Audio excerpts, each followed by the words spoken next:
Elon Musk. Elon Musk traverse un moment particulièrement difficile. Il est vilipendé, attaqué, bastonné mentalement en tout cas par les médias américains pour avoir coupé Internet à l'Ukraine pendant qu'ils essayaient de faire un bombardement contre la Crimée qui est une partie de la Russie, essayant de détruire la flotte navale russe. Elon Musk aurait coupé Internet à l'Ukraine. Alors la raison pour laquelle il est insulté, bastonné, dégagé de sa célébrité comme jamais dans le passé. Elon Musk a été attaqué à la télévision par plusieurs chaînes en tout cas, attaqué par des politiciens, de John Bolton, Elizabeth Warren, jusqu'à Rachel Maddow, le traitant de traître. En fait, pour vous expliquer un peu ce qui s'est passé, pour le contexte, quand la guerre a commencé en Ukraine, la Russie a détruit complètement les infrastructures de communication ukrainiennes.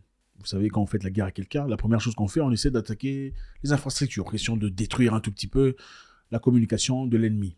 L'objectif, évidemment, c'est de l'empêcher de pouvoir communiquer, de pouvoir échanger et d'avoir les informations nécessaires. Vous comprenez aussi que pour faire fonctionner les outillages, c'est-à-dire les armements d'aujourd'hui à grande portée, c'est souvent à travers Internet, connexion Internet. Et la Russie s'est assurée de détruire complètement les infrastructures de communication ukrainiennes. Et avec ça, comme l'Ukraine travaille avec les Américains, ou enfin bref, vous comprenez un tout petit peu, on a demandé aux Américains de leur renvoyer l'ascenseur, question d'essayer de résorber un peu ce problème que comprenaient en tout cas les Ukrainiens en ce moment-là. Elon Musk, à travers SpaceX, que vous connaissez certainement, SpaceX et Starlink, une entreprise de communication à travers des satellites, c'est-à-dire Elon Musk a des satellites qui surplombent la Terre, plus de 12 000 satellites qui permettent à SpaceX ou Starlink de communiquer ou de donner Internet à plusieurs pays aujourd'hui déjà. Starlink est une constellation Internet par satellite exploitée par la société aérospatiale américaine SpaceX, offrant une couverture à plus de 60 pays. Donc, il sert de couverture Internet à 60 pays. Il vise également un service mondial de téléphonie mobile. Donc, Elon Musk a donné cette capacité aux Ukrainiens de pouvoir communiquer en leur donnant accès gratuitement à Starlink. Et Starlink comprend 12 000 satellites qui tournent autour de la Terre, qui permettent à l'Ukraine de pouvoir rester en contact, d'avoir accès sur Internet. Elon Musk a dit que j'avais donné Internet à l'Ukraine, c'était pas pour aller faire la guerre. C'était pour regarder Netflix et dormir. C'était pas pour faire la guerre. Beaucoup de personnes ont salué Elon Musk parce qu'il avait compris qu'en permettant à ce que l'Ukraine bombarde la flotte navale russe en Crimée, cela déclencherait la Troisième Guerre mondiale. Et évidemment, le monsieur a regardé, il a dit, bon, écoutez, c'est vrai que je ne suis pas militaire, mais l'objectif de mon Internet, ce n'était pas pour faire la guerre. C'était pour que les Ukrainiens s'amusent. C'était ça l'objectif. Eux, ils ont violé le contrat qu'on a signé. Moi aussi, je viole de mon côté. Beaucoup de personnes lui ont mis la pression, beaucoup de personnes l'ont insulté, beaucoup de personnes ont dit qu'il était allié à la Russie, qu'il recevait des ordres directement de Vladimir Poutine pour avoir pris cette décision d'empêcher une troisième guerre mondiale. On va voir ici ce que les gens disent sur Elon Musk pour comprendre un peu le contexte. John Bolton, qu'est-ce qu'il dit? I wouldn't. I mean, it is his decision to cut off the Starlink capability in the face of a potential Ukrainian military operation was a direct interference in the. Comme vous l'avez remarqué, John Bolton a des mots très durs à raconter sur Musk. On pense qu'on lui accorde un peu beaucoup trop de pouvoir. La politicienne américaine Elizabeth Warren. Cette femme, en fait, moi, dans le passé, je l'aimais bien. C'est bizarre, hein? C'est quand même bizarre. Ces gens viennent, quand ils donnent leur programme politique, c'est très intéressant. Mais en réalité, quand vous voyez leurs associations, vous êtes choqués. Ce sont les mêmes personnes, apparemment, comme on le dit. On dit qu'aux États-Unis, il y a deux ailes, n'est-ce pas? Il y a l'aile gauche et l'aile droite. Mais en réalité, quand vous rentrez en arrière pour regarder, vous avez l'impression que les deux ailes appartiennent à un même aigle. C'est peut-être des ailes extrêmes, mais ces ailes appartiennent à un même aigle. Et Elizabeth Warren m'a beaucoup déçu. Qu'est-ce qu'elle dit? It is not up to one billionaire to go off in secret and change our foreign policy. I think we need an investigation, both from the Department of Defense and from Congress. Il y a aussi Rachel Maddow, une journaliste très écoutée aux États-Unis, dont les opinions sont souvent très tranchantes. Écoutez ce qu'elle a à dire sur lui. There's this one American private citizen who is intervening to try to stop Ukraine from winning the war, to try to stop Ukraine from defending itself against this Russian invasion, trying to stop it and, in fact, stopping it by turning their communication lines on and off at will as he sees fit, or as someone sees fit. Vous savez, aux États-Unis, la punition pour trahison, c'est la mort. Ah oui. Si aux États-Unis, vous êtes traité de traître, trahison contre la nation, et pénible de punition de mort. La réalité est celle-ci, les amis. Moi, je me dis, si cette guerre était une guerre des Ukrainiens contre les Russes, et que les Américains ne faisaient que aider les Ukrainiens à faire la guerre, ils s'en foutraient, n'est-ce pas? Ils se diraient, bon, écoutez, non, on vous offre les armes, vous allez faire votre guerre. Si on vous bat, ça ne nous regarde pas, n'est-ce pas? Ça ne dérangerait pas. Pourquoi ils sont tellement ennuyés que Musk ait coupé Internet au moment crucial? À moins que ce ne soit une guerre des Américains contre les Russes, mais on fait semblant, disant que bon, voilà, ce sont les Ukrainiens qui se défendent. N'est-ce pas ou pas? Parce que sinon, attendez, si les voisins se battent, en quoi ça vous concerne? Pourquoi êtes-vous tellement concerné, plié, criant de fureur par rapport à une personne qui a coupé son Internet? Et je vous rappelle ici que Elon Musk donnait Internet gratos. C'était gratuit aux Ukrainiens. Jusqu'à il y a à peine quelques mois que le Pentagone a décidé de commencer à payer parce qu'il disait, bon écoutez, si vous ne donnez pas Internet, je coupe partout. Pas seulement à la guerre, je coupe aussi à la ville. Parce que bon, moi ça me coûte de l'argent. C'est un business.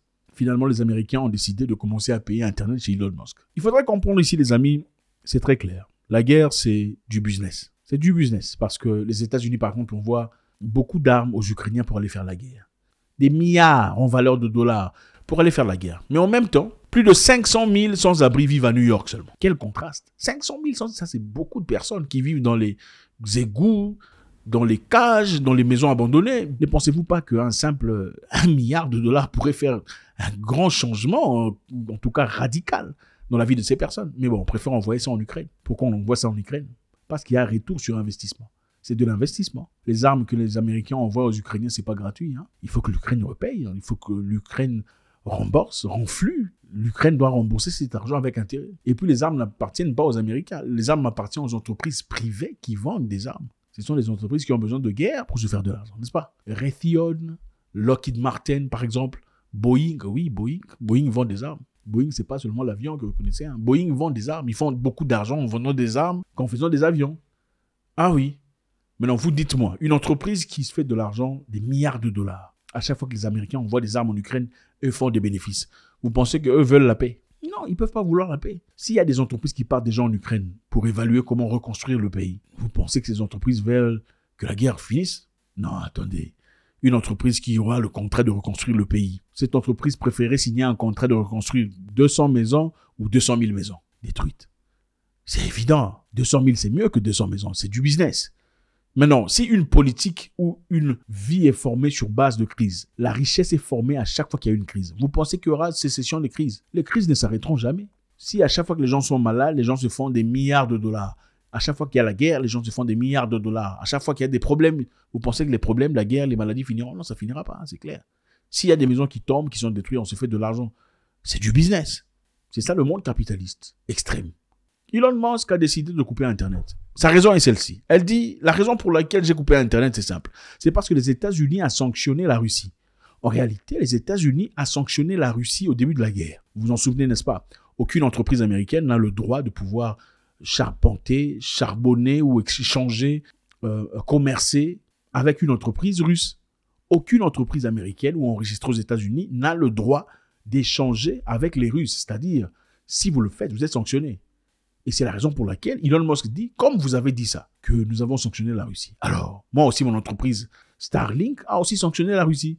Je vous rappelle que cette partie-là, la Crimée appartient à la Russie. Donc, c'est la Russie. Mon Internet ne fonctionne pas là-bas. Donc, si vous allez bombarder là-bas, mon Internet ne va pas fonctionner. Vous voyez un peu. Et ils ont dit, Elon Musk a coupé Internet parce que voilà, c'est un travailleur de la Russie. Lui a dit non, j'ai coupé Internet parce que vous avez sanctionné cette partie de la Russie. Donc, mon Internet qui est associé aux États-Unis ne peut pas fonctionner là-bas parce que je suis simplement en train de respecter les sanctions. Elon Musk, je vous rappelle, il y a un temps, avait demandé aux Occidentaux de réunir les Russes et les Ukrainiens pour qu'ils s'asseyent et discutent, trouvent la solution nécessaire à leurs problèmes. Pour que le monde revienne en paix. On l'a insulté. Disant, ah, toi tu es travailleur de Russe, pourquoi tu peux faire ça? Il faut laisser l'Ukraine faire, enfin, vous savez comment ça se passe. Il dit, mais attendez, c'est vrai, tout le monde est malheureux pour les Ukrainiens, n'est-ce pas? Ils ne sont pas en train de gagner la guerre. En fin de compte, c'est eux qui perdent de vie. Donc, en réalité, si on veut vraiment leur bien, je pense qu'il serait essentiel qu'on essaie de les rassembler, en tout cas d'appeler la Russie et l'Ukraine pour qu'ils s'asseyent autour d'une table, enterrent leur hache de guerre, n'est-ce pas? C'est évident. Ils n'ont pas aimé ça du tout. Il dit, bon, écoutez, je vois que vous êtes dévoué à soutenir l'Ukraine. Je comprends tout à fait, il le mérite bien. Mais êtes-vous dévoué à soutenir l'Ukraine au point de déclencher une troisième guerre mondiale? C'est-à-dire votre amour est tellement démesuré vers l'Ukraine que vous accepterez de commencer une troisième guerre mondiale pour soutenir l'Ukraine? Ah non, si vous le ferez, moi je ne le ferai pas. Il a dit ouvertement. Et c'est l'une des raisons pour lesquelles on ne l'aime pas beaucoup ces derniers temps. Alors voilà, est-ce une bonne décision de la part de Elon Musk? Faites-nous savoir ce que vous en pensez. Aujourd'hui, après avoir été gentil évidemment, après avoir offert son Internet gratos aux Ukrainiens, après on l'a insulté disant, écoute, tu es pour la Russie, tu es tout ça, tu as beaucoup trop de pouvoir, il faut soustraire ce que tu as, il faut te sanctionner. Parce qu'il a, voilà, pas autorisé que Internet fonctionne à la Crimée qui est une partie de la Russie. Voilà, et puis d'ailleurs parce que c'est sanctionné par les Américains. C'est des poids, deux mesures, n'est-ce pas? Votre contribution est très nécessaire. God bless.